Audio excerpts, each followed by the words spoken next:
నామానికి స్తోత్రాలు. చేరుకుని వచ్చిన మీ అందరికీ కూడా ప్రభునేసు క్రీస్తు నామములో వందనాలు, శుభాలు తెలియజేస్తున్నాం. ఈ పరిశుద్ధ పునరుద్ధాన దినమందు దేవుడు తన వాక్యము ద్వారా మనతో మాట్లాడినట్లుగా దేవుని యొక్క వాక్య భాగమును కొంచెం సేపు ధ్యానం చేసుకుందాం. మత్తయి సువార్త 13వ అధ్యాయము, మత్తయి సువార్త 13వ అధ్యాయము 33వ వచన భాగమును చదువుకుందాం. పేజ్ నంబర్ 14, కొత్త నిబంధన, మత్తయి సువార్త 13వ అధ్యాయము 33వ వచన భాగమును. ఆయన మరి యొక్క ఉపమానము వారితో చెప్పెను.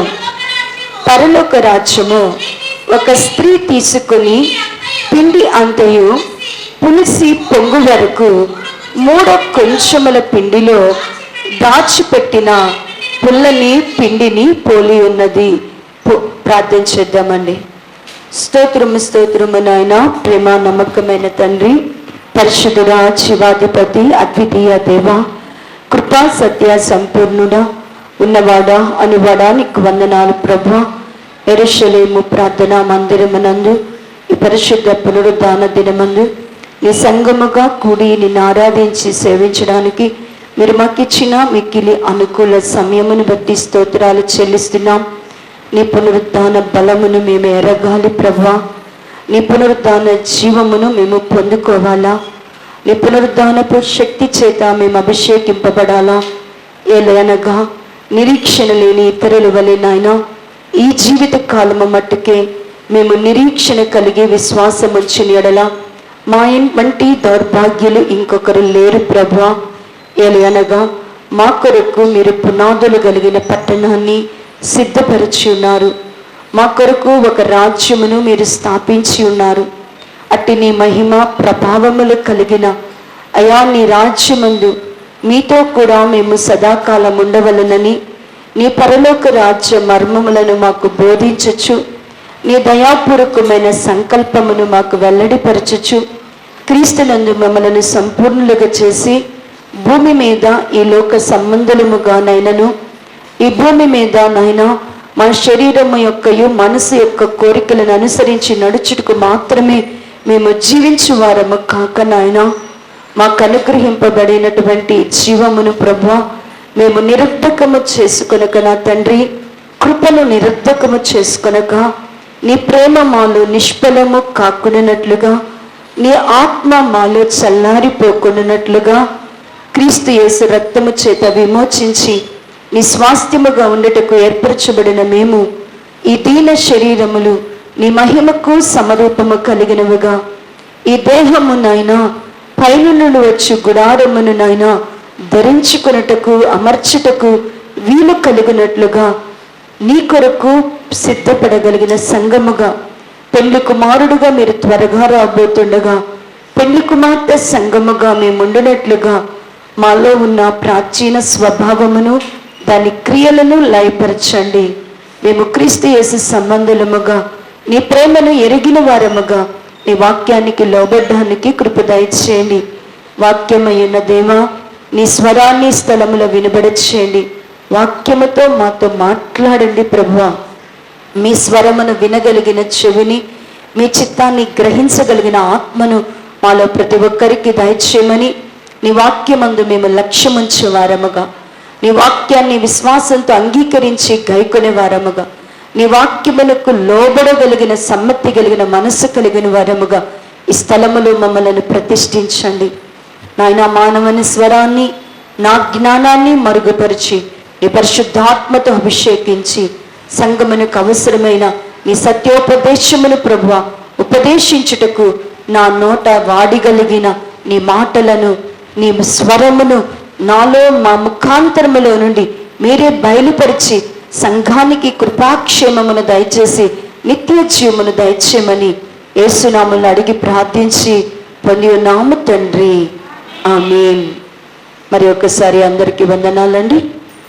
చదవబడినటువంటి లేఖన భాగము మత్తయి శుభవార్త 13వ అధ్యాయము 33వ వచన భాగమును చదువుతూ ఉన్నాం. ఈ 13వ అధ్యాయం అంతా కూడా యేసుక్రీస్తు ప్రభువారు తన యొద్దకు వచ్చినటువంటి శిష్యులకును ఆయన యొద్దకు వచ్చినటువంటి యూదులకును ఈ యొక్క పరిచయులకును ఈ పరలోక రాజ్యము అనేది మారు మనసు పొందిన వారికి ఎందుకు దేవుడు పాపాలను విడిచిపెట్టమన్నాడు? ఎందుకు మారు మనసు పొందమన్నాడు? ఎందుకు దేవుడు ఈ లోకములోని మాలిన్యతను విడిచిపెట్టమన్నాడు? ఎందుకు దేవుడు మనల్ని మారమని చెప్పాడు? మారు మనసు ఎందుకు పొందమన్నాడు దేవుడు? మారు మనసు అసలు ఎందుకు కావాలి మనకి? ఒక వ్యక్తి పరలోక రాజ్యంలోనికి వెళ్ళాలి అంటే, పరలోక రాజ్యానికి నువ్వు చేరాలా, నువ్వు పరలోక రాజ్యంలో ప్రభుతో కూడా ఉండాలి అంటే ఖచ్చితంగా నీకేం కావాలి అంటే మారు మనసు అనేది కావాలా? అంటే మారు మనసు అంటే ముందు నువ్వు దొంగవి, ముందు అబద్ధికుడివి, ముందు హంతకుడివి, ముందు వ్యభిచారివి, ముందు లోకస్తుడివి, ముందు ధనాపేక్ష కలిగిన వారివి, ముందు నీ ఇష్టానుసారంగా నీ మనసు శరీరం యొక్క కోరికలను అనుసరించి నడుచుకుని వ్యక్తివి. అందులో పాపములో ఉన్నావు, సాతానుకు దాసుడుగా ఉన్నావు. అయితే దేవుడు నిన్ను ప్రేమించాడు. పాపివైన నిన్ను నిత్య నరకాగ్నికి దేవుడు అప్పగించడానికి ఇష్టపడటలేదు, త్రోసివేయడానికి ఇష్టపడటలేదు, నాకొద్దు అని చెప్పడానికి యేసయ్య ఇష్టపడటలేదు. నువ్వెంత పాపివైనా రక్షించడానికి ఆయన సిద్ధపడి నీకు మారు మనసు పొందితే ఆయన రక్తంలో నీ పాపాలను దేవుడు ఏం చేస్తాడంటే కడుగుతాడు. ఆయన రక్తం నీ పాపాల మీద చిందిస్తాడు. నువ్వు ఎప్పుడైతే మారుతాను, ప్రభువా నేను దొంగనుగా ఉండను ప్రభువా, నేను అబద్ధికుడుగా ఉండను ప్రభువా, నేను వ్యభిచారిగా ఉండను ప్రభువా, నేను ధనాపేక్షకుడుగా ఉండను ప్రభువా, నేను దురాశల చేత ఉండను ప్రభువా, లోకానుసరిగా అన్యుడుగా అన్యజనురాలుగా ఉండను ప్రభువా, నేను మారతాను ప్రభువా. నువ్వు ఎప్పుడైతే ప్రభు దగ్గరికి వస్తావో అప్పుడు యేసయ్య రక్తము నీ మారు మనస్సుకు తగినట్లుగా ఫలించడానికి నీకు ఆయన రక్తము సహాయం చేస్తుంది. ఆ రక్తం నీలో శక్తి కలిగినదిగా పనిచేసి నేను పాపములన్నిటినీ కడిగి నీ మనస్సు మార్చిద్ది. నీ మనస్సు మారినప్పుడు మునుపు ఏదైతే చెడుతనమును చక్కగా చేయగలిగావో, చక్కగా ఇంతకుముందు అబద్ధాన్ని వాడిగా చెప్పగలిగిన నీవు మారు మనసు పొందినాక అబద్ధము చెప్పాలంటే నీ నోరు తెరవబడదు, నీ హృదయం వణికిపోతుంది, నీ మనస్సు భయపడిపోతుంది. ఎందుకంటే చెప్పలేవు. నువ్వు మారు మనసు పొందావంటే ఇదివరకటి యొక్క పాప జీవితాన్ని కొనసాగలేవు. ఇప్పుడు మారు మనసు పొందాం. ఎందుకు మారు మనసుని, ఈ మారు మనసుని దేవుడు ఎందుకు కోరుకోమన్నాడంటే నువ్వు పరలోక రాజ్యంలో ఉండాలా.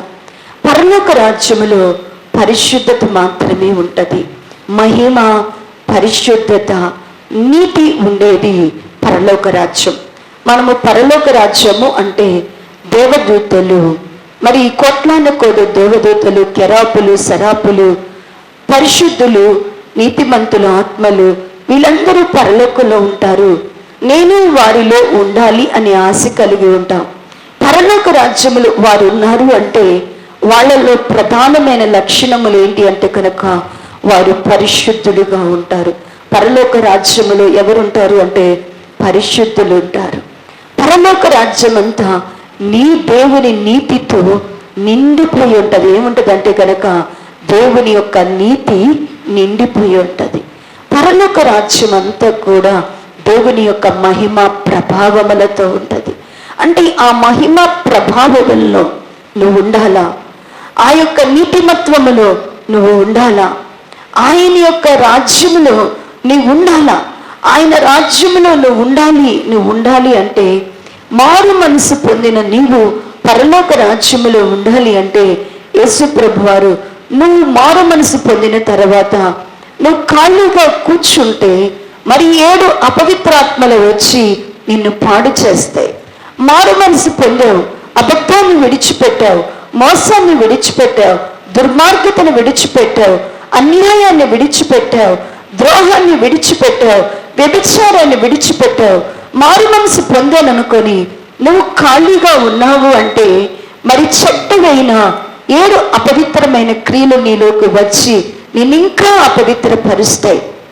అలా ఉండకుండా పరలోక రాజ్యంలోనికి చేరాలి అంటే నీ ఆత్మ పని చేయాలను. దేవుని కొరకు, పరలోక రాజ్యము కొరకు కొంత పరిశ్రమ చేయాల. నువ్వు పరలోక రాజ్యంలోనికి పోవాలంటే మారు మనసుతో పాటు నువ్వు దేవుని కొరకు పరిశ్రమ చేయాలా. ఏంటి నువ్వు చేయవలసినది అంటే కనుక మరి 7 ఉపమానాలు చెప్పారు.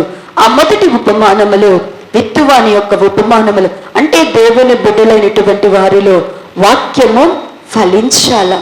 మనము దేవుని 2వ ఉపమానములో మనము గురుగుల్లాగా ఉండకూడదు, దేవుని కుమారులైనటువంటి గోధుమలలాగా మార్చబడాల. 3వ ఉపమానములో అయినటువంటి ఒక ఆవగింజ చెట్టు మహావృక్షముల వలె ఎలాగున పోటీ పడి అది పెరిగి పెద్దదయ్యి ఫలించుచు మరి ఆశ్రయముగా ఉన్నట్లుగా దేవుని బిడ్డలకు కూడా మరి ఆవగింజ వలె మరి ఫలించుచు అనేకులను దేవుని యొద్దకు నడిపించే వాళ్ళగా ఉండాల. 4వదిగా పరలోక రాజ్యానికి నువ్వు వెళ్ళాలి అంటే పరలోక ధనాన్ని నువ్వు సంపాదించుకోవాలా. 5వదిగా మంచి ముత్యాలను నువ్వు పరలోక రాజ్యానికి చేరాలి అంటే నీ దగ్గర ఏముండాలా? మంచి ముత్యాలు ఉండాలా. 6వ ఉపమానముగా పరలోక రాజ్యములోనికి నువ్వు చేరాలి అంటే గంపలో వేయబడినటువంటి మంచి చేపలుగా నువ్వు ఉండాలా. 7వ ఉపమానములోని మనము ధ్యానించుచున్నది ఏంటి అంటే కనుక మరి 3 కుంచాల గోధుమ పిండి, 3 కుంచముల గోధుమ పిండి. ఒక స్త్రీ మరి దానిని గనక పులియ పెడితే అది విస్తారమైనట్లుగా గుప్పిడి పిండి లేకపోతే 3 కుంచాల పిండి అది పులియ పెట్టినప్పుడు అది చాలా మందికి ఆహారంగా మార్చబడింది. అలాగనే పరలోక రాజ్యంలోనికి చేరే వ్యక్తి కూడా మరి ఎలాంటి వాడైనా కూడా, ఎలాంటి దానివైనా కూడా దేవుని చేతిలో నువ్వు పులియబడినప్పుడు, దేవుని చేతిలో నువ్వు పొంగబడినప్పుడు, దేవుని చేతిలో నువ్వు నానబెట్టబడినప్పుడు, దేవుని చేతిలో నీవు పులియబెట్టి ఆయన పాత్రలో నువ్వు దాచిపెట్టినప్పుడు నిన్ను కూడా దేవుడు అంత విస్తారమైనటువంటి పులిపిండిగా మారుస్తాడు.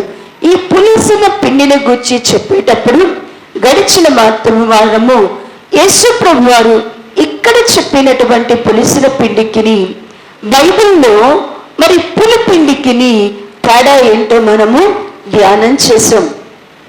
ఇక్కడ మరి ఒక స్త్రీ పిండిని కలిపి 3 కుంచాల పిండిని కలిపితే అది పొంగి చాలా ముద్ద అయినట్లుగా అది పరలోక రాజ్య సంబంధులకు సూచనగా ఉన్నట్టుగా ప్రభు రాస్తే, మరి వేరొక దగ్గర యేసు ప్రభు వారు మీరు పులిపిండి లేని వారుగా ఉండండి అంటున్నాడు. ఏంటి? ఒక దగ్గర పులిసిన పిండితో పరలోక రాజ్య సంబంధులను పోలుస్తున్నాడు, మరి ఒక దగ్గర పులిపిండి లేని వారుగా ఉండమంటున్నారు. కొంచెం పులిపిండి ఏం చేసిద్దంట? ముద్ద అంతటిని కూడా పాడు చేసిద్దంట. మరి దానికి ఆ మర్మానికి ఈ యొక్క పరలోక రాజ్యం యొక్క సత్యానికి తేడా ఏంటో మనము ధ్యానం చేస్తూ దేవుడు ఏ పులిపిండిగా ఉండద్దు అని చెప్తున్నాడు అంటే, మరి పరిచయులను చూచినప్పుడు, శాస్త్రులను చూచినప్పుడు, మరి సద్దుకాయలను చూచినప్పుడు, హేరోదును చూచినప్పుడు, సంఘములో కొందరిని చూచినప్పుడు వారిని దేవుడు ఎలా పోల్చారు అంటే కనుక పులిసిన పిండితో పోల్చారు, పులిపిండితో పోల్చారు. ఎందుకు వారు పులిపిండిగా పోల్చబడ్డారు అంటే వాళ్ళ దేవుని వద్దకు వచ్చి వాళ్ళు వేషధారుల్లాగా ఉండడాన్ని బట్టి, వారు దేవుని యొక్క పరిశుద్ధాత్మను నమ్మకపోవడాన్ని బట్టి, వారు పునరుద్ధానాన్ని నమ్మకపోవడాన్ని బట్టి, వారు దేవదూతలను నమ్మకపోవడాన్ని బట్టి, వారి సత్యమైన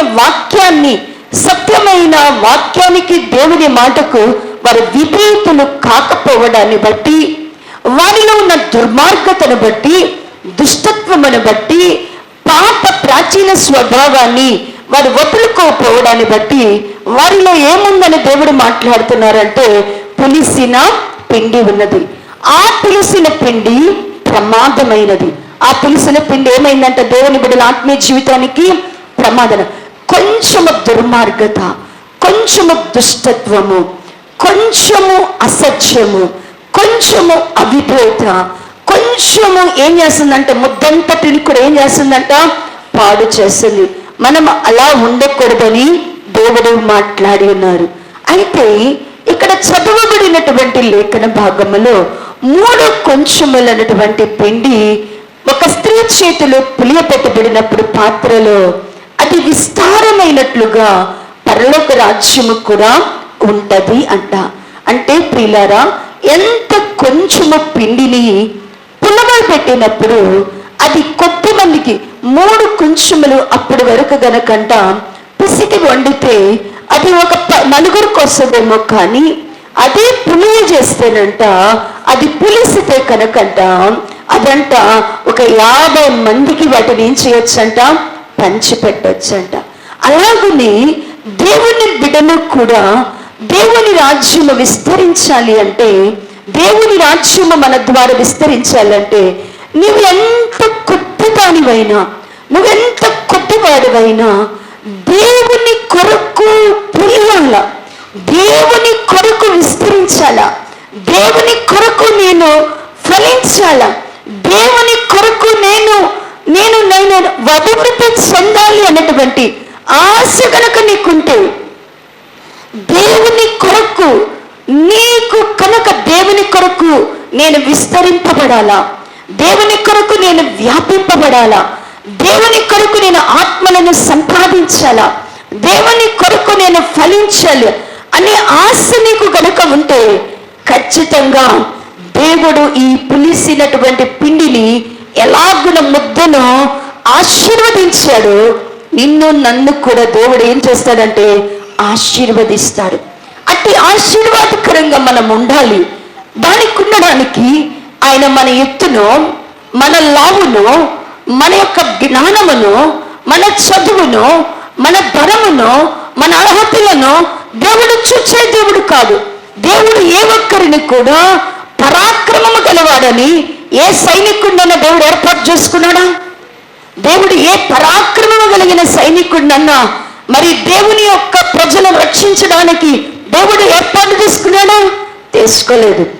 దేవుడు ఎన్నిక లేని వారిని, అయోగ్యులైనటువంటి వారిని, ఏమీ చేతగాని వారిని దేవుడు ఏర్పాటు చేసుకొని వారి ద్వారా ఒక గొప్ప సమాజాన్ని దేవుని సేవించడానికి దేవుడు ఏర్పాటు చేసుకున్నాడు.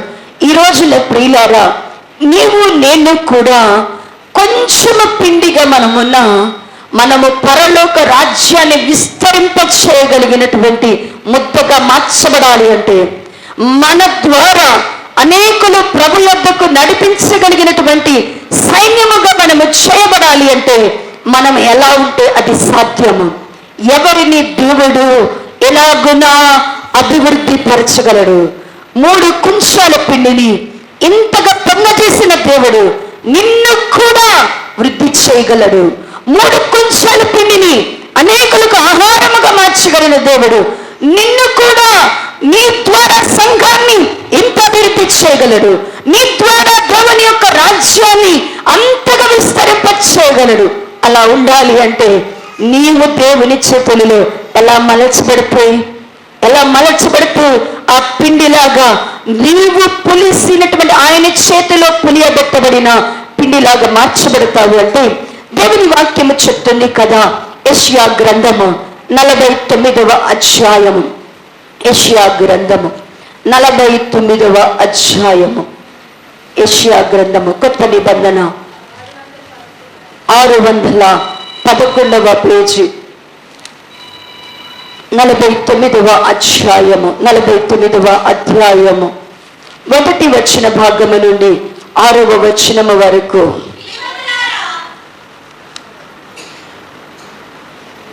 49వ అధ్యాయము 1వ వచన భాగము నుండి 6వ వచనం వరకు. ద్వీపములారా నా మాట వినుడి, దూరముగా ఉన్న జనములారా ఆలకించుడి.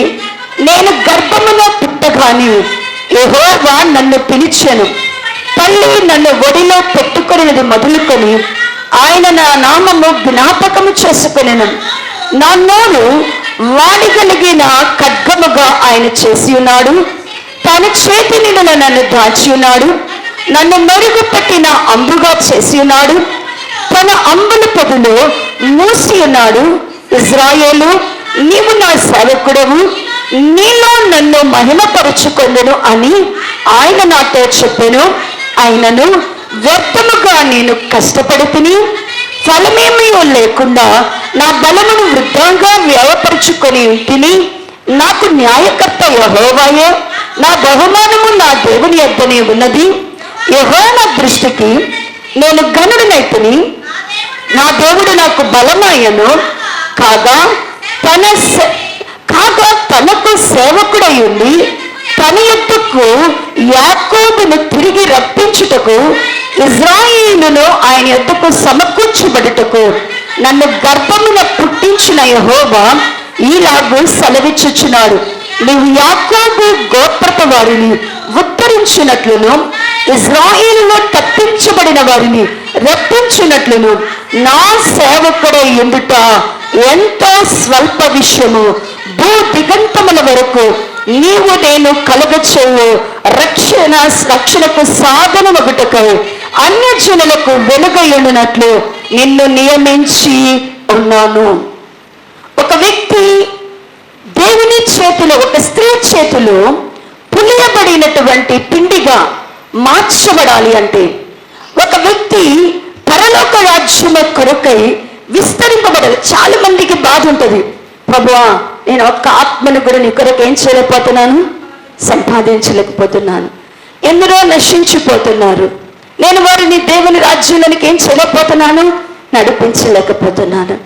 ప్రభువా ఇలాగున్నా నేను ఎందుకు పనికిరానా, నేను నా ద్వారా ఒక ఆత్మ కూడా, నా ప్రార్థన ద్వారా ఒక ఆత్మ రక్షింపబడదా, నా విశ్వాసము ద్వారా ఒక ఆత్మ రక్షింపబడదా, నేను వీళ్ళందరికీ రండి రండి అని చెప్తున్నాను, ఎవరు రావటం లేదు, ఎందుకు దేవుని రాజ్యానికి? అదిగో చూడండి, ఒక్కొక్కళ్ళు ఇంతమందిని దేవుని సన్నిధిలోనికి నడిపిస్తూ దేవుని రాజ్యానికి తీసుకొస్తే నేను మాత్రం ఎట్టున్నాను, ఒంటి కొమ్మిలాగా ఉంటున్నాను. నేను మాత్రం ఎప్పుడు ఎలా ఉంటున్నాను, ఒంటిగా ఉన్నాను.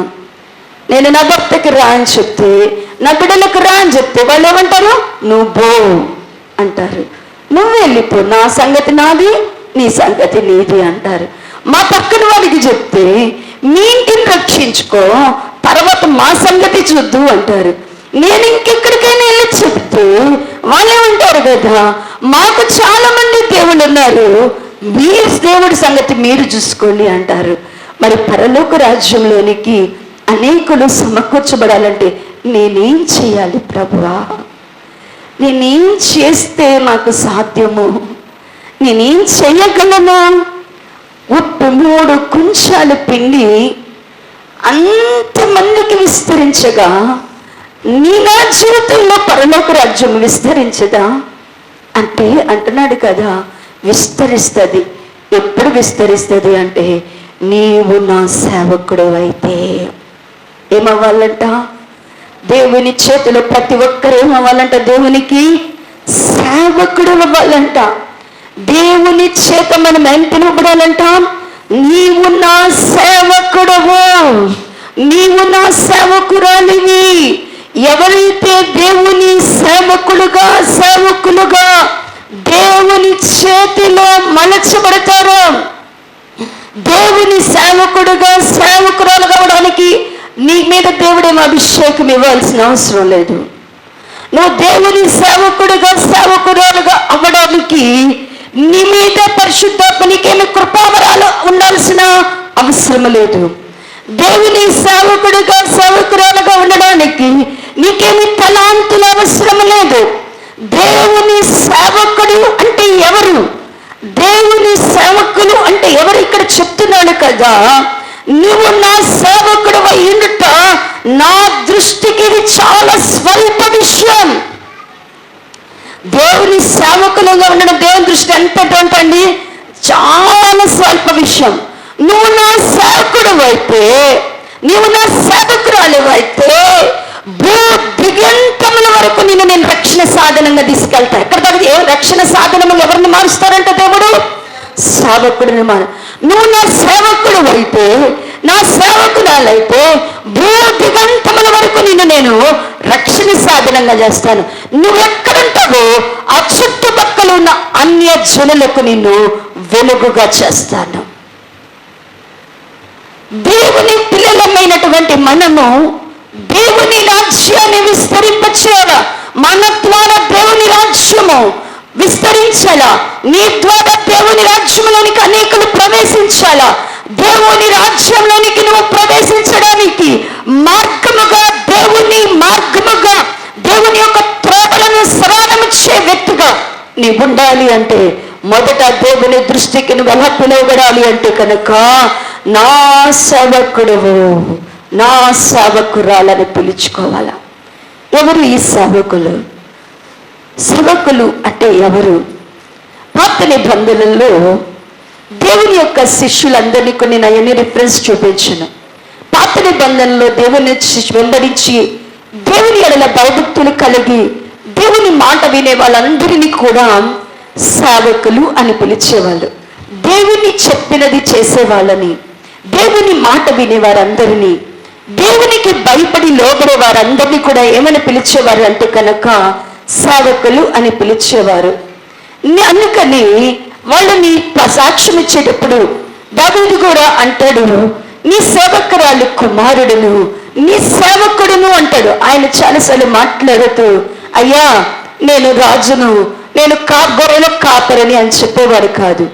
దావీదు గారు చెప్తూ అయ్యా నీ సేవకురాలు కుమారునయ్యా, నీ సేవకుడునయ్యా నేను అనేవాడు.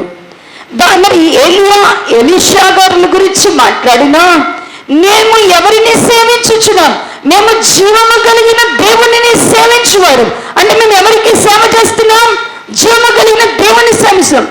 మరి నెబుకద్నెజరు కాలము తర్వాత దర్యావేషు కాలములో దానియేలు గారిని సింహపు బోనులో వేసినప్పుడు కూడా ఆ బెల్షస్సరు వచ్చినప్పుడు అంటున్నాడు కదా, ఏమంటున్నాడు అంటే కనుక జీవము కలిగిన దేవునిని సేవించుచున్నటువంటి దానియేలు దేవుని సేవకుడా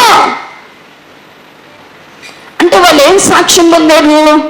దేవుని సేవించేవాళ్ళు. వీళ్ళెవరని వాళ్ళు సేవకులు అని టైటిల్ పొందారు. మేము ప్రవక్తలము అనే టైటిల్ కంట, మేము రాజులము అనే టైటిల్ కంటే, మేము అధిపతులము అనే టైటిల్ కంటే, మేము గొప్ప అపోస్తలుము అనే టైటిల్ కంటే వాళ్ళు ఏ టైటిల్ కోరుకున్నారు అంటేనంట సేవకుడు అని పెంచుకోవడానికి. మేము దేవుని సేవకులం అని పెంచుకోవాలా. ఈ రోజున కొత్త నిబంధనకు వచ్చేటోళ్ళకి సేవకుడు అనే మాటను ఎలా మార్చాడు అంటే కనుక శిష్యులు. సేవకులు అనే మాటకు కొత్త నిబంధనలోనికి వచ్చేటోళ్ళకి సేవకుల స్థానంలో ఏ మాటను వినియోగించడం ప్రారంభించారంటే శిష్యుడు. దేవుడు కొందరినే శిష్యులుగా చేసుకుంటానంటున్నాడా? దేవుడు కొందరిని శిష్యులుగా కోరుకుంటున్నాడా? మనందరము కూడా ఆయనకి ఏమవ్వాలని కోరుకుంటున్నాడు? శిష్యులము. మనమందరము కూడా ఆయన అన్నాడు, ఈ 12 మంది మాత్రమే శిష్యులు అన్నారా? 70 మంది మాత్రమే శిష్యులు అంటున్నారా? లేకపోతే ఆ తరువాత ఇంకెవరు మాత్రమే శిష్యులు అన్నారా? దేవుడు మనందరినీ కూడా ఎలా కోరుకుంటున్నాడు అంట, ఆయన సేవకులముగా శిష్యులముగా ఉండాలా. శిష్యులము అంటే ఈ మాట మన మధ్య సామ్రాజ్యం గారు కూడా మీకు చెప్పారు. శిష్యులము అంటే ఖచ్చితంగా దేవుని యొక్క మాట విని దేవుని చెప్పినది చేసేవారే, దేవుని కొరకు ఫలించేవారు, దేవుని చెప్పిన మాటను ఆలకించి గ్రహించేవారు దేవుని యొక్క శిష్యులై ఉన్నారు. ఈ శిష్యులు దేవుని సేవకులు అనబడతారు. శిష్యులు అంటే ఏంటి అంటే కనుక సేవకులు. ఈ సేవకులు ఎలా ఉండాలా? అసలు సేవకులు ఎలా ఉండాలా?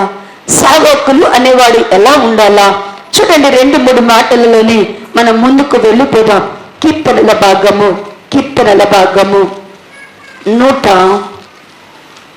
101వ కీర్తన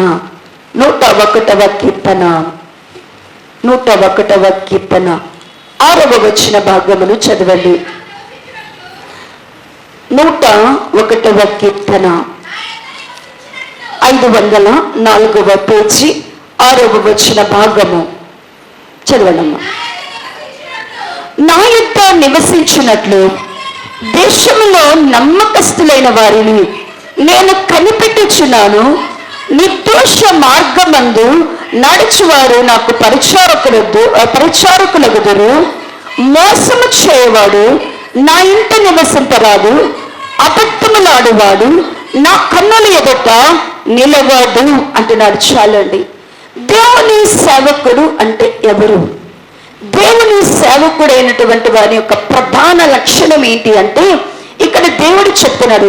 దేవుని సేవకుడైన వాడు ఎలా ఉండాలి అంటేనంట, దేశములో నా యొద్ద నివసించినట్లు దేశములో నమ్మకస్తుడై ఉండాల.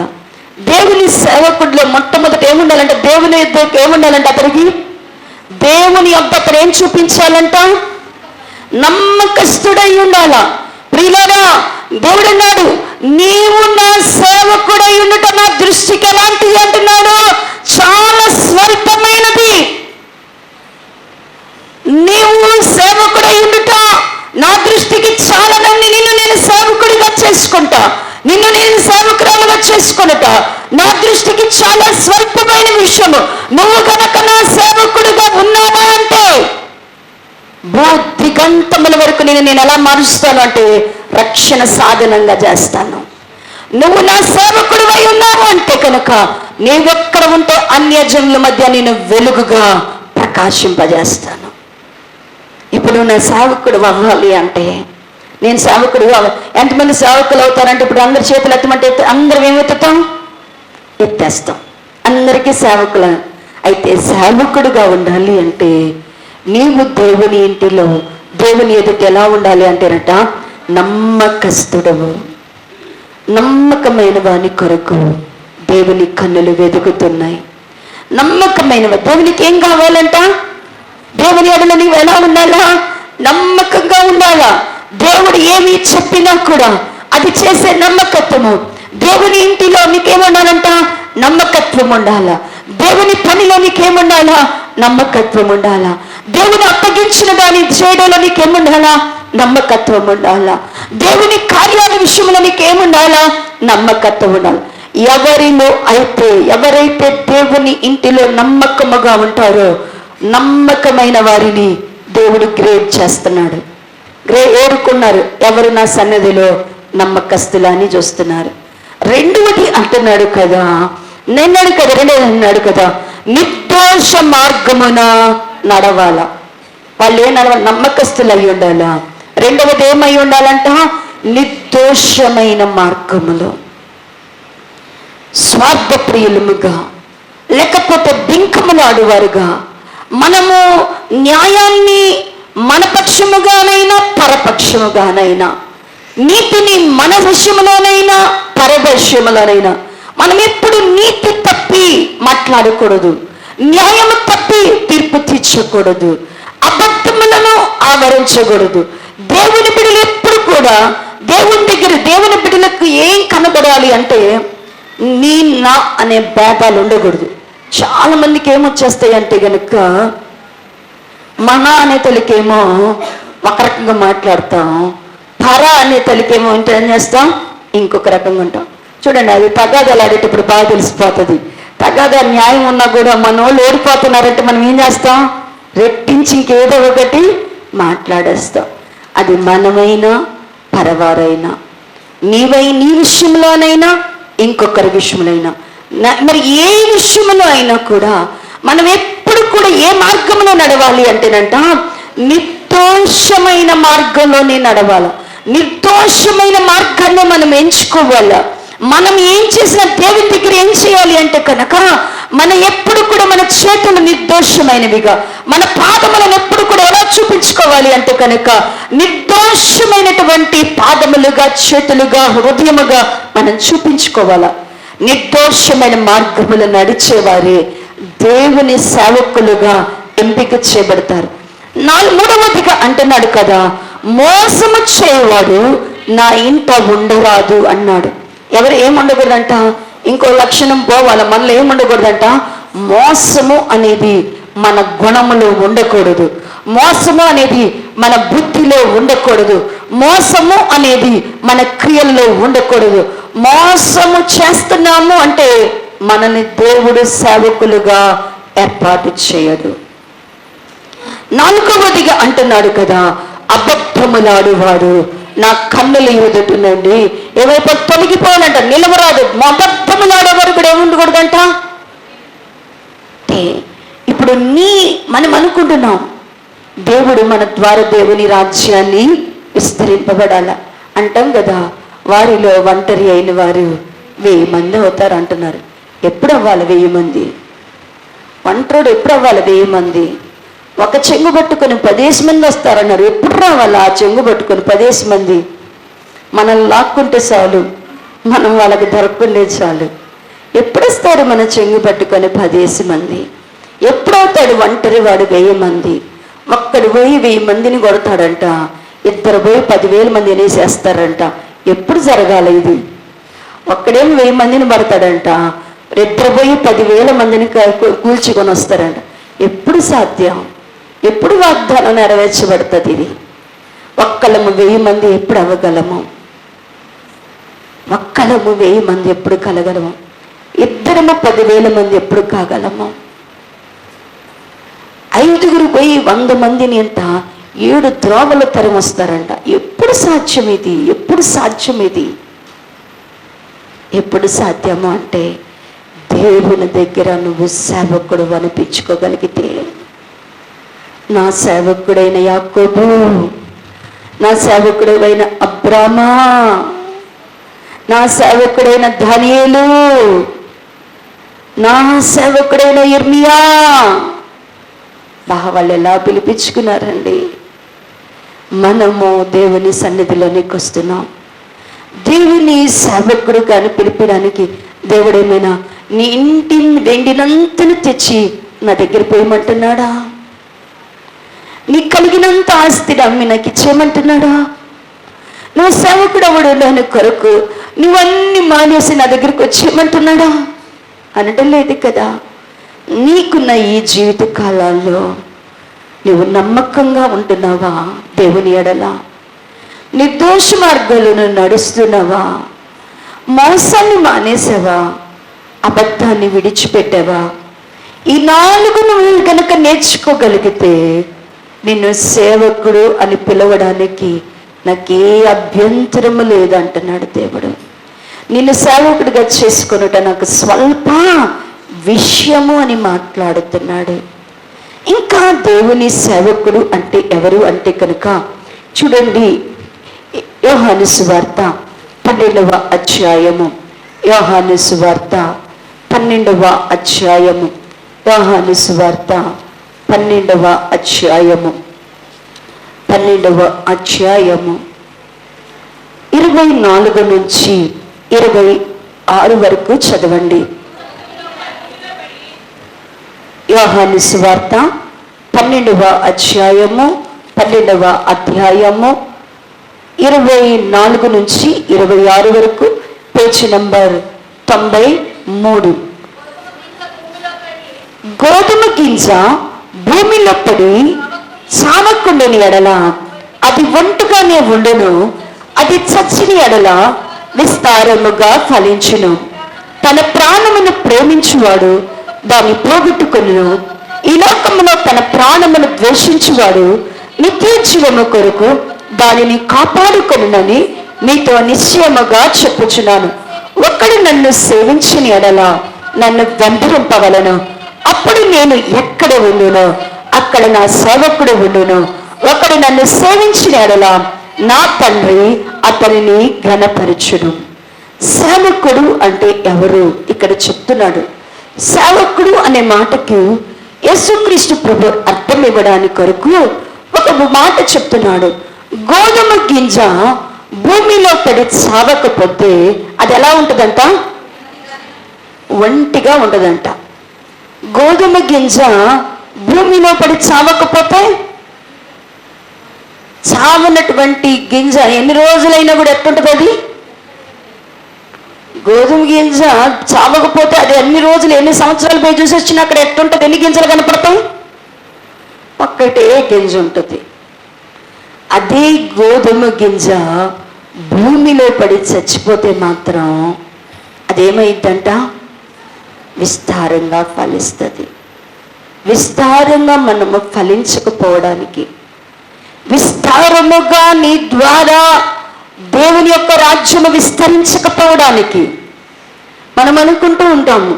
మన హృదయంలో ఉంటుంది, అయ్యో నేను ఇంత ప్రార్థన చేస్తున్నాను, ఇంతగా బ్రతిమలాడుతున్నాను, నేను ఇంతగా గోజారుతున్నాను, ఎవరు నా మాట వింటలేదు, ఎవరు మందిరానికి రావటం లేదు. రోషన్ దగ్గర నుంచి నేను కూడా ఆదివారం వస్తే తగదా ఉంటుంది. ఎందుకు అంటే కనుక నేను ఖచ్చితంగా తిడతా ఉంటాను లేచి. ఏంటంటే లేండి తొందరగా ఇట్లా పడుకుంటున్నారు, ఆదివారం ఎందుకు పడుకుంటున్నారు, ఎందుకు లేట్గా వస్తున్నారు, సండే స్కూల్కి ఎందుకు వెళ్ళవు. నా పని చేస్తే ఖచ్చితంగా నాకు తిట్లుంటాయి. ప్రతి ఆదివారం తిట్టించుకునే వస్తా. ఎందుకంటే నీ పని నువ్వు చేసుకో, మాకు ఆదివారం విశ్రాంతి వస్తుంది, మేము పడుకోవాలా, మేము నిద్రపోవాలా, మేము సుఖంగా ఉండాలా, మా భక్తి సంగతి మేము చూసుకుంటాం, నువ్వు వెళ్ళిపో అంటా ఉంటారు. అంటే తిట్టించుకుంటాను. మళ్ళీ ఆదివారం అవ్వంగానే నా హృదయంలో ఏమొస్తుంది అంటే కనుక తెల్లారి దగ్గర నుంచి అయ్యో ప్రభువా, దేవుని మందిరాన్ని విడిచిపెడితే ఇలాగైనా నేను తిట్టించుకున్నా, కొట్టించుకున్నా, హింసింపబడినా, చచ్చిపోయినా పర్వాలేదు, వీళ్ళు మాత్రం ఏమవ్వాలా, ఏదో ఒక రోజున దేవుని చేత పట్టబడాలా అనిపిస్తూ ఉంటుంది. అనిపిస్తూ ఉంటే మళ్ళీ దేవుని సన్నిధిలో మూలుగులెడుతున్నాను. నేను అనుకుంటున్నా, వీళ్ళని ఇలా వదిలిపెట్టేస్తే నేను ప్రశాంతంగా రావచ్చు కదా అనుకుంటా.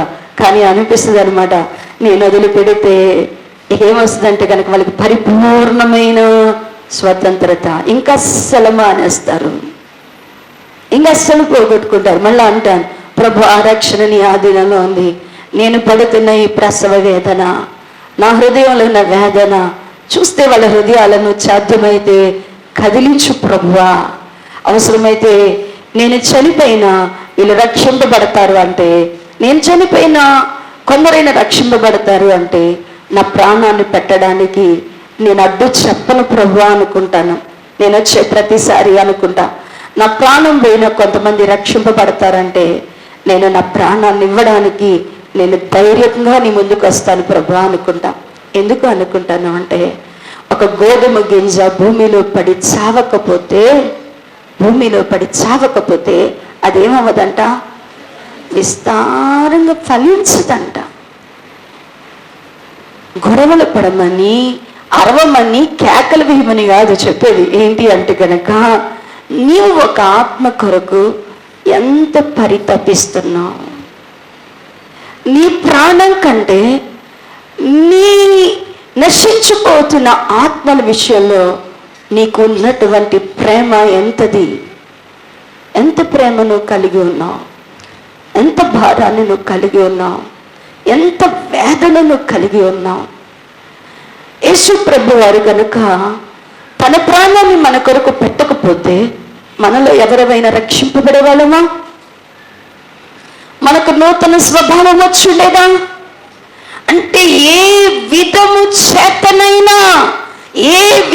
చేతనైనా ఒక ఆత్మ రక్షింపబడాలి అంటే, నువ్వు ఒంటిగా ఉన్న నీవు ఎక్కువ మంది అవ్వాలి అంటే, ఒంటరిగా ఉన్న నీవు వేల జనములకు తండ్రిగా, వేల జనములకు తల్లిగా నువ్వు మార్చబడాలి అంటే, నశించిపోతున్న వారి కదిలింపబడాలి అంటే, హృదయ కాఠిన్యము కలిగిన వారు బద్దలించబడాలి అంటే, పాపములో ఉన్నవారు, లోకములో ఉన్నవారు, శాపములో ఉన్నవారు, అఘాతములో ఉన్నవారు, చీకటిలో ఉన్నవారు, మరణాంధకారములో ఉన్నవారు, గాఢాంధకారములో ఉన్నవారు, అగ్నిలో ఉన్నవారు రక్షింపబడాలి అంటే ఖచ్చితంగా గోధుమ గింజ చచ్చినట్టు మనం కూడా ఏమవ్వాలా? ప్రభువు యొక్క సన్నిధిలో మనము కూడా చావాలంటే నీ ప్రాణము కంటే అనేకులు రక్షింపబడాలా, దేవుని చిత్తము జరగాలనేది నీలో బలమైన కోరిక ఉండాలా. నీ ప్రాణం కంటే ఏది నీకు ముఖ్యమవ్వాలా? నీ పని అన్నాడు, ఒకడు తన ప్రాణమును ప్రేమిస్తే, ఒకడు తన ప్రాణాన్ని గనక ప్రేమిస్తే పోగొట్టుకుంటాడంట.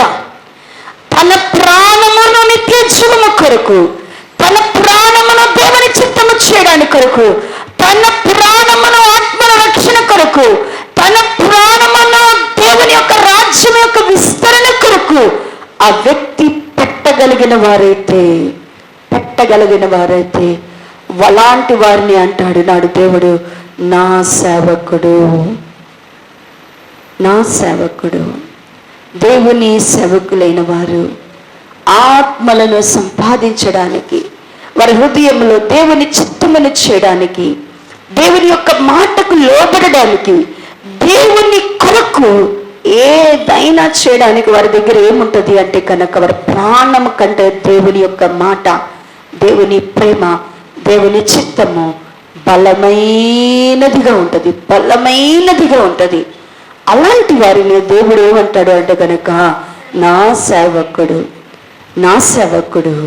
నన్ను వెంబడిస్తాడు. నా సేవకుడు ఏం చేస్తాడు అంటే కనుక, ఎవరిని వెంబడిస్తాడంటే గురి పెట్టుకుంటాడు, దేవునే గురు. నా సేవకుడు నన్ను వెంబడిస్తాడు, నేనెక్కడుంటే వాడు కూడా అక్కడ ఉంటాడు అని చెప్తున్నాడు. ప్రియులారా, ఈ యొక్క మధ్యాహ్న కాల సమయంలో ఒంటరిగా ఉన్న నీవు వేవేల మంది అవ్వాలా. దేవుడు అబ్రహాముని గారిని దీవించేటప్పుడు, అబ్రహాముని గారి గురించి మాట్లాడేటప్పుడు చూడండి ఏమని వాగ్దానం చేశాడు. యెషయా గ్రంథము 51వ అధ్యాయము 2వ వచన భాగమును చదవండి. నీ తండ్రి అయిన అబ్రహాము సంగతి ఆలోచించుడి, నిమ్మను కనిన శారాను ఆలోచించుడి. అతడు ఒంటరి అయి ఉండగా నేను అతని పిలిచితిని, అతనిని ఆశీర్వదించి అతనిని పెక్కుమంది అగునట్లు చేసేతిని. చాలండి. ఇక్కడ దేవుడు అబ్రహాము గారితో మాట్లాడుతూ అబ్రహాము గారిని పిలిచినప్పుడంట ఎంతమందికి పిలిచాడంట? అబ్రహాము గారిని దేవుడు తన సేవకుడిగా చేసుకున్నప్పుడు ఎంతమందితో కలిసి చేసుకున్నాడంట సేవకుడుగా? అంటున్నాడు కదా, మీ తండ్రి అయిన అబ్రహాము సంగతి ఆలోచించండి, మిమ్మల్ని కనిన శారాను గురించి ఆలోచించండి అని చెప్తూ అతడు ఒంటరి అయి ఉండగా, ఒంటరి గోధుమ గింజ భూమిలో పడితే ఏమైపోయిందంట? విస్తారంగా ఫలించింది. ఒంటరి వాడు అబ్రహాము. దేవుడు అతడు ఒంటరి అయి ఉండగా దేవుడు అతన్ని ఏం చేశాడంట అండి? ఎక్కువ మంది అగినట్లుగా చేశాడు. ఆయన అనేక జనములకు ఆయన ఏమయ్యాడంట? తండ్రి. ఆయన ఇస్సాకు మాత్రమే తండ్రి అవల, ఆయన ఇష్మాయేలుకు మాత్రమే తండ్రి అవల. ఎక్కువ మంది జనములకు ఆయన ఏమయ్యాడు? అనేక జనములకు ఆయన ఏమైపోయాడంటే తండ్రి అని పిలిపించుకుంటున్నాడు. అదే మాటను చూడండి దేవుడు వాగ్దానంగా చేస్తూ రోమీలకు పత్రిక, రోమీలకు రాసిన పత్రిక 3వ అధ్యాయము 4వ అధ్యాయము రోమా పత్రిక 4వ అధ్యాయము 17వ వచన భాగమును చదవండి. 17వ వచన భాగము 136వ పేజీ, కొత్త నిబంధన 136వ. తాను విశ్వసించిన దేవుని ఎదుట అనగా మృతులను సజీవులుగా చేయవాడును, లేని వాటిని ఉన్నట్టుగానే పిలిచివాడైన దేవుని ఎదుట అతడు మనందరికీ తండ్రి అయి ఉన్నాడు. ఇందును గూర్చి నిన్ను అనేక జనములకు తండ్రిగా నియమించుతునని వ్రాయబడి ఉన్నది. అబ్రహాము గారి దేవుడు ఏం చేశాడంటే అండి, అనేక జనములకు ఆయన ఏం చేశాడంట? అనేక జనములకు తండ్రిగా అబ్రహాము గారిని ఆశీర్వదించాడు. అబ్రహాము ఒక్కడు ఇన్ని వేల కోట్ల మందికి తండ్రి ఎలా అయ్యాడు? ఇన్ని వేల కోట్ల మందికి అబ్రహాము గారు తండ్రి ఎలా అయ్యాడు? ఇంత ఒంటరిగా పిలువబడిన అబ్రహాము, ఒంటరి వాడైనటువంటి అబ్రహాము ఇంత పెద్ద వేల మందికి తండ్రి ఎలా అయ్యాడు? ఇంతమందిని ఎప్పుడు ఆయన కన్నాడు? ఇంతమందిని ఎప్పుడు దేవుని కొరకు సంపాదించాడు? ఇంతమంది జనము ఆయన దగ్గరికి రావడానికి కారణం ఏంటి అంటే అబ్రహాము గారు దేవునికి సేవకుడుగా ఉండడానికి ఇష్టపడ్డాడు. దేవునికి సేవకుడుగా ఉండడానికి, దేవునిని వెంబడించడానికి ఇష్టపడ్డాడు. అబ్రాహామా, లేచి నీ స్వజనమును నీ తండ్రి ఇంటిని విడిచి త్వరగా నడువు, లేచి బయలుదేరంటే అబ్రహాము గారంట, ప్రభువా మా నాన్న నదులు నేను ఇన్ని రోజులు ఉన్నాను, వదిలి ఉండలేనయ్యా, ఒక నెల గడువు కావాలన్నాడా? అయ్యా నేనొక్కడనే కాదయ్యా, నేనొక్కడనైతే నాకు కష్టమైద్దేమో, ఇదిగో నా అన్నలను, నా తమ్ముళ్ళను, వారి చెల్లెలను, వారి భార్యలను, బిడ్డలు కూడా ఏమైనా తీసుకొని రమ్మంటామని అడిగాడా? అడగల. భార్యకి చెప్పాడంట, దేవుడు ఇప్పుడు లేచి మనల్ని వెళ్ళిపోమంటున్నాడు, బయలుదేరదామా? బయలుదేరదాం. ఒక్కటి మాత్రం ఆలోచించాడంట, ఇన్నాళ్ళు కొడుకుగా దత్తతకు తీసుకున్నాను, నా తమ్ముడు కొడుకుని, వాడిని మాత్రం ఏం చేస్తాము, తీసుకొని వెళ్ళిపోదాం, బయలుదేరు. ఉన్న ఊరిని, తండ్రిని, ఆస్తిని విడిచిపెట్టాడు. ఎక్కడికి వెళ్ళాలండి అంటే తెలీదు, ఎక్కడుండాలి తెలీదు, మనం ఏం పని చేసుకోవాలా తెలీదు, మనం ఎలా పోషింపబడాలా తెలీదు, మనకెవరు తోడుంటారు తెలీదు. ఏమని ఈ ప్రశ్నలకు ఏమని, ఎక్కడికి వెళ్తున్నారు అంటే తెలియదు, ఎలా పోషింపబడతారంటే తెలీదు, ఎవరుంటారు, మీరు ఎక్కడ, మీరు మీతో తోడెవరు ఉంటారంటే తెలీదు, ఏమీ తెలీదు. కానీ ఒక్కటి తెలుసు అబ్రహాముకి, ఏంటి అంటే దేవుడి మాట వినడం. నా సేవకుడు నన్ను వెంబడిస్తాడు, నా సేవకుడైన వాడు నన్ను వెంబడిస్తాడు, కాబట్టి వాడిని ఒంటరిగా మాత్రం నేను చూడను. నా సేవకుడిని నేను ఒంటరిగా పిలిచాను, కానీ అతడు నమ్మకస్తుడిగా ఉన్నాడు, నిర్దోషిగా ఉన్నాడు, మోసమును అబద్ధమును మాట్లాడాడు, తన్ను తాను ఉపేక్షించుకున్నాడు, భూమిలో పడి చచ్చినట్లుగా తన కోరికలను, తన ఆశలను, తన ఆలోచనను, తన జ్ఞానాన్ని చంపివేసుకొని నా మాట చొప్పున బయలుదేరాడు. అతన్ని నేను పెక్కుమంది అగునట్లుగా చేస్తాను, పెక్కుమంది అగునట్లుగా అతన్ని ఖచ్చితంగా ఏం చేస్తాను.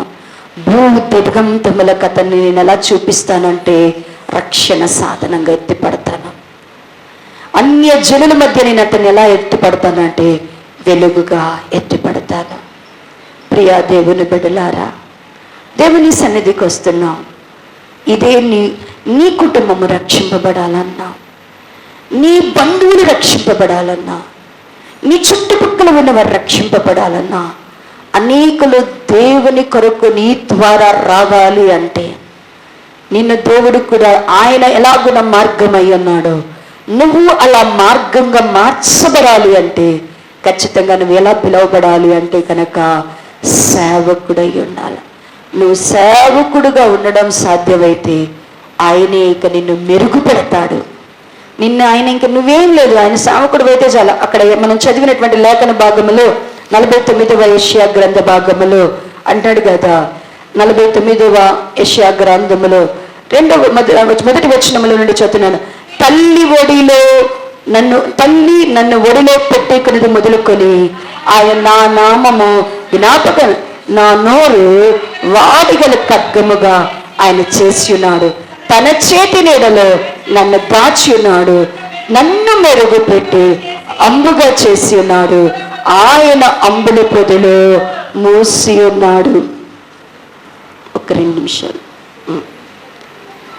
తల్లి ఒడిలో పెట్టుకున్నది మొదలుకొని ఎక్కడి నుంచి ప్రారంభించాడంట దేవుడు? ఒక సేవకుని ఎట్లా చేస్తున్నాడు అంటేనంట, దేవుడు జ్ఞాపకం చేసుకున్నట సేవకుని ఎట్ట మార్చేశాడంటేనంట, నోటిని ఎలా మార్చాడంట? నా నోరును వాడగలిగిన ఖడ్గంగా చేశాడంట. తన చేతి నీడలో ఏం చేశాడంట? దాచిపెట్టాడంట. మెరుగుపెట్టి ఏం చేస్తున్నాడంట? అంబుగా చేశాడంట.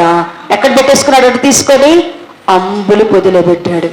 ఇది ఎప్పుడు అవసరమైతే దేవుడు ఈ సేవకుని ఏం చేస్తాడు? వాడుకుంటాడు. ప్రియ దేవుని బిడ్డలారా, దేవుని యొక్క చేతిలో ఒక స్త్రీ 3 కుంచాలు పిండిని పులి చేసినప్పుడంట, అది విస్తారంగా అయినట్లుగా ఒంటరిగా ఉన్న నేను దేవుడు పెక్కుమంది అగినట్లుగా చేయాలని కోరుకుంటున్నాడు. దేవుని రాజ్యంలోనికి వచ్చేవారు ఈ అనుభవాన్ని కలిగి ఉంటారు. దావీదు మొక్క అబ్రహాము ఒంటరిగా ఉన్నాడా? పరలోక రాజ్యంలో ఒంటరిగా వెళ్తాడా?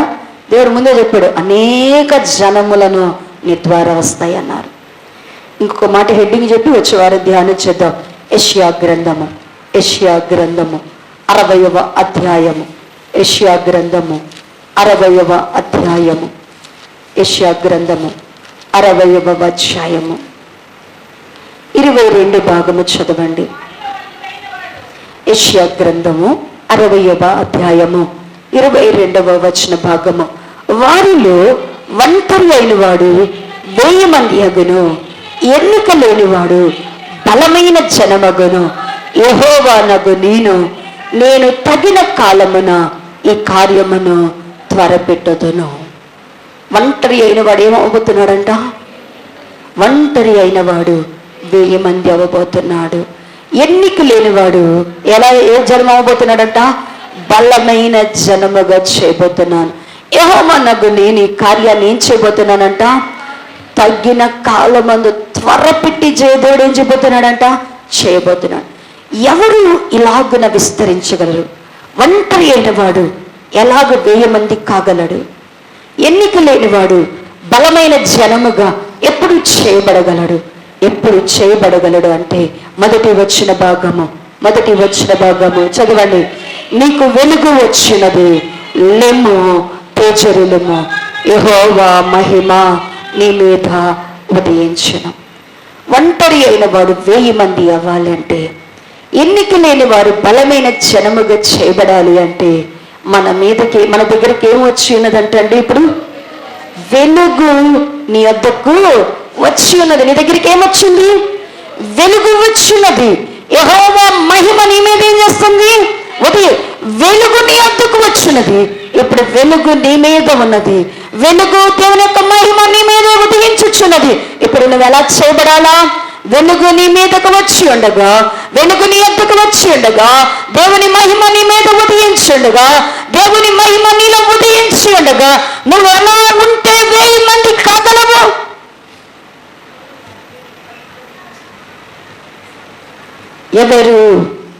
ఎవరు దేవుని రాజ్యమును విస్తరింపచేయగలరు అంటే, వెలుగు నీ వద్దకు వచ్చినప్పుడు నీవు వెలుగు సంబంధిగా మార్చబడాలా. నువ్వేమవ్వాలా?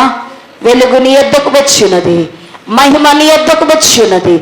ఎవరైతే దేవుని చేత వెలుగు సంబంధులు అని పిలువబడతారో, ఎవరైతే దేవుని చేత వెలుగు సంబంధిగా ముద్రింపబడతారో వారు అనేక జనములను దేవుని కొరకు సంపాదించగలరు. మనకందరం అంటే దేవుని కుమారులతో పాటుగా మనం అంటే ఇంకొక కుమారులు కూడా అనిపించుకోవాలంట. యోహాను సువార్త 12వ అధ్యాయము. యోహాను సువార్త 12వ అధ్యాయము. యోహాను సువార్త 12వ అధ్యాయము. యోహాను సువార్త 12వ అధ్యాయము 36వ వచన భాగమును చదవండి.